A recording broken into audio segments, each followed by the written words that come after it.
Jadi banyak kita ketawa. Ada yang ketawa betul-betul, ada yang ketawa korporat. Ada sampai ketawa. Betul. Ataupun ada yang ketawa macam ketawa sinis. Macam ketawa.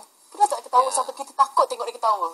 Ada juga sampai ketawa dia macam, saya pernah tengok doktor, ada yang ketawa sampai dia mengah ataupun lelah. Sampai terpaksa dipapah hanya kerana dia ketawa tanpa henti. Situasi itu juga apa kaitan dengan barangkali penyakit? Kalau macam itulah, kalau orang ada masalah lemah jantung, ada masalah apa lagi pernafasan kan.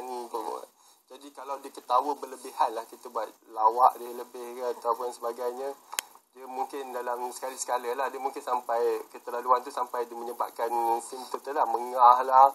Macam tadi kalau air mata, ada yang sakit perut dan sebagainya kan, ketawa berlebihan. Jadi itu mungkin senario tu tak berlaku kerap lah. Kalau setahun ni, tapi tak ada siapa buat research pun. Perkara ni kan ramai orang ketawa. Tapi mungkin sekali, 2 kali, 3 kali setahun yang sampai ke tahap macam itu kan. Jadi macam satu pendengar cakap dia, kalau ekstrim sangat tu sampai kerap sangat dapat mengah sebab ketawa sampai tak boleh pergi kerja, itu satu gangguan lah. Tapi amat jarang perkara itu berlaku. Jadi bila tu belum jumpa lagi kes yang gangguan ketawa. Okey, kami ada jumpa macam saya ni, orang yang gangguan fikiran dia, kecelaruan pemikiran dia, datang ke klinik atau sampai kena masuk ward, dia ketawa lebih. Kadang-kadang dekat ward tu tengah-tengah malam pun ada yang dia tiba-tiba perasaan dia rasa cara fantasi lah kalau kita cakap. Dia rasa sesuatu yang mengembirakan dia terbayang dia jadi millionaire, jadi dia tak dapat membezakan antara yang betul dengan yang tak betul tadi. Jadi dia pun akan ketawa. Jadi kita kata pasal dia ni ketawa kan. Jadi kita tanya, kalau kita sebagai terapis dekat situ yang merawat, kita tanya, kita selidiki, ini sebabnya. Jadi kita akan bagi kepastian apakah hakikat sebenarnya. Dan kalau dia mengganggu orang lain sampai tak boleh tidur, kalau kat rumah, dekat bilik lain pun boleh dengar, ataupun kalau dekat hospital tu, kita bagilah rawatan tertentu. Antara kita bercakap dengan dia lah. Ya, jadi memang kita juga memang baca sikit komen di Facebook tentang isu ketawa ni. Ya. Kita saksikan berapa lagi petikan di Facebook. Di belakang kita sebenarnya. Jadi kata jiwa celara boleh jadi pelupa kalau banyak ketawa. Dan juga kata Azrina Omar, Rasulullah tak galakkan ketawa berlebihan, ikut sunnah sentiasa senyum. Dan kalau tak silap saya, pernah dengar hadis penting kalau ketawa berlebihan sampai mengeluarkan mata akan menghidupkan api di neraka. Tapi kita kena dengar juga sama ada sahih atau tidak. Dan Muhammad Syam ni kata ketawa ini ada kelebihannya. Kadang-kadang kalau ketawa berlebihan akan membuatkan hati kita gelap. Nak ketawa pun boleh, tapi ketawa ada hadnya. Kita ketawa mesti berlebihan, tak boleh berjimat cermat bila ketawa. Macam mana? Tengok keadaan, kalau memang lucu ketawa, kalau tak lucu ketawa yang jangan baik tertinggalkan. Katanya rambutan. Mairah kata penyakit kronik lah kalau ketawa berlebihan. Terapi ibarat kita membuat senaman tai chi, mesti ada ha kata Husni Syazah. Okey, kita boleh katakan sebagai terapi, tapi andai ketawa berlebihan, buruk pula jadinya. Mau taknya ada yang sampai ketawa berguling-guling. Tak ke buruk rupanya. Itu dah biasa tu. Gelap Itu berguling-guling. antara komen yang sempat kita baca. Kalau ada lain, bolehlah kita senaraikan.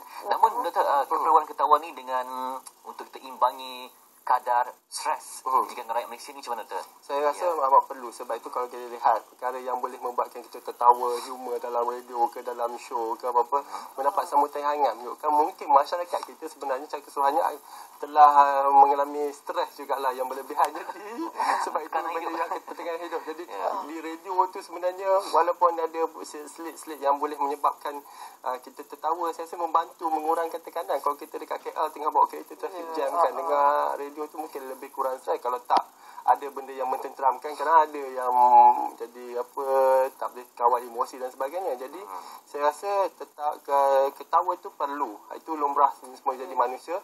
Tetapi kalau berguling tadi, itu ada sesuatu yang mungkin tak boleh lah sekali-sekali dalam seumur hidup mungkin boleh berlaku. Tetapi kalau selalu ada sesuatu yang kena diselidiki. Dan ada komen di Twitter ni daripada Marlina Muhtar, katanya Kita Fitria ni. kawan, jika tawamu lagi tertumpah, segera ku jilat abjad mesramu. Segera apa? Jika tawamu lagi tertumpah. Jika tawamu lagi tertumpah. Okey, ketawa. Tertumpah. Segera ku jilat abjad mesranya. Yang kepala simbolik kedua, lah, poetis. Terima kasih kepada Awang Ida Muhtar. Jadi tadi doktor pun sebutkan bahawa untuk imbangi kadar stres yang tadi saya pernah terbaca stres yang begitu tinggi tingkat rakyat Malaysia. Jadi perlulah pada elemen-elemen yang doktor sebut tadi, di mana ada program yang ada kelak ketawa, mendapat perhatian sebab mereka dalam keadaan yang tertekan. Sebab stres pun boleh banyak penyakit sebenarnya. Tapi kadang ada kita nak kongsikan ni, ada seorang rakan dia ketawa dia tu boleh dijadikan sebagai sumber rezeki pula. Asalnya dia orang biasa, dia tak begitu menonjol, tapi sebab ketawa dia tu menjadikan dia ke depan. Jadi macam mana pula kalau doktor melihat macam mereka ni menjadi identiti mereka pula? Pertama, ketawa dah ada demand kan. Sebab itu dia boleh jadi satu, bukan perniagaan saja, satu bentuk hiburan yang ni kan, untuk mencari rezeki. Jadi saya rasa perkara ini tak salah lah. Yang saya kita lihat di sini menunjukkan bahawa benda masyarakat tu lah. Saya rasa pun kalau negara maju ataupun satu cara kita humorous, cara melepaskan marah daripada kita tengking dekat seseorang, kita buat satu yang mungkin rude ataupun tak sesuai dalam masyarakat, kita menjerit dan sebagainya, adalah baik juga kita melepaskan kemarahan dengan buat satu jenaka yang menyebabkan tertawa, sama ada kita sendiri ataupun terima. Macam cakap tu lah, jangan sampai aku ditertawakan tadi kan. Tapi itu dah ada maksud sinis lah di sebalik itu kan.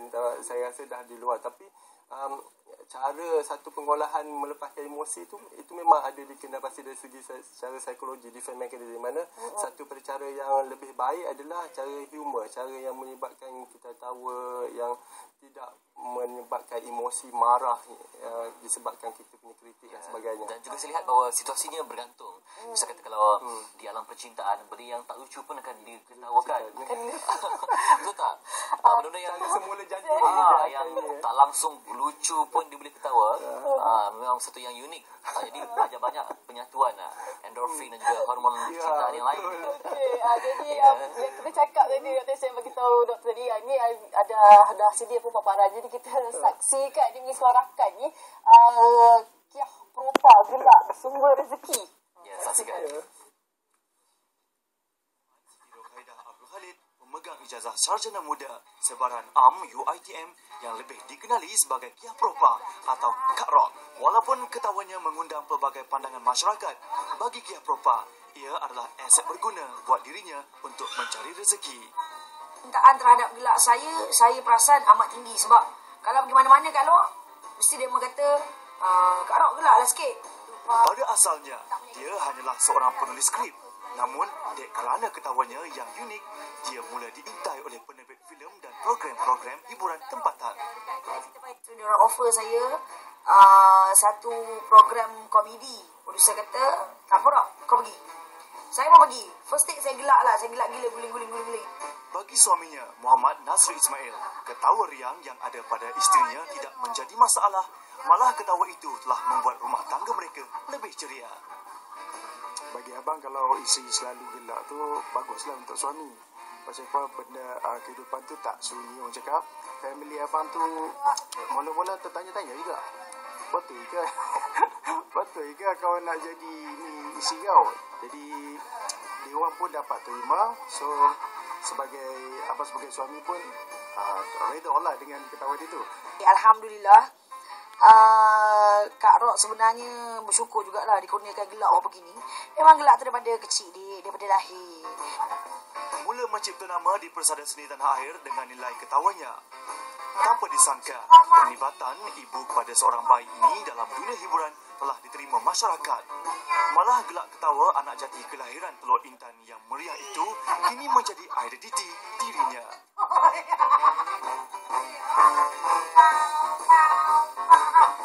Itu dia aksi sebenar Rock. Dia memang macam tu. Dia kita tengok begitu. nak berbincang serius pun dia akan ketawa dulu.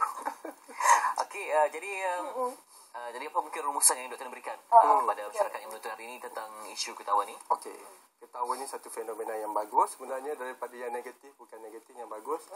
Cuma kita kenalah ketawa bertempat, dan kadang-kadang ketawa yang berlebihan tu boleh memudaratkan dari segi psikologi ataupun fizikal macam yang komen semua tadi. Jadi berpatut-patutan, berpada-pada, tapi perlu dibuat dan mungkin boleh diperbanyakkan juga sebab melepas ketekanan. Jangan sampai jadi macam Kia Propa tu dia lain lah. 24 jam kita tahu.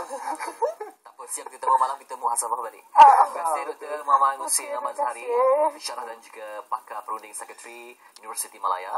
Saya rasa bincang itu saya ketawa je, berjangkit dah. Nurul memang sudah jadi kan. Apa yang penting kita boleh ketawa.